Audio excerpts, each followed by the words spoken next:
Friends, ఫిబ్రవరి 14 అనగానే అందరూ lovers day, ప్రేమికుల రోజు అని జరుపుకుంటారు. కానీ నిజంగా ఫిబ్రవరి 14 అంటే ఒక బ్లాక్ డే.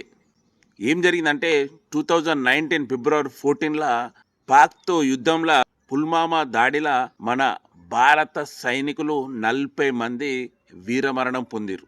అందుకు ఫిబ్రవరి 14 అంటే అదొక బ్లాక్ డే. అందరూ ప్రేమికుల రోజు అనేసి ఫ్లవర్స్ ఇస్తా ఉంటారు లవర్స్ తోని. కానీ నిజమైన ఫిబ్రవరి 14 అంటే బ్లాక్ డే. వీలైతే మీ లవర్స్ తోని పార్కులలో తిరుగుడు కాదు, ఆ వీర మరణం పొందిన 40 మంది వీర జవాన్లకు మనస్ఫూర్తిగా వాళ్ళ ఆత్మ శాంతి గురించి 2 నిమిషాలు మౌనం పాటించండి. ఫ్రెండ్స్, ఈ వీడియో ప్రతి ఒక్కరికి షేర్ చేయండి.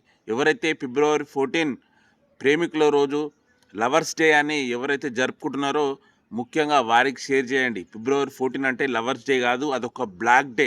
మన భారతదేశం గురించి పోరాడి వీరమరణం పొందిన సైనికుల ఆత్మశాంతి కూర్చాలని మనస్ఫూర్తిగా కోరుకుందాం. జై హింద్, జై భారత్.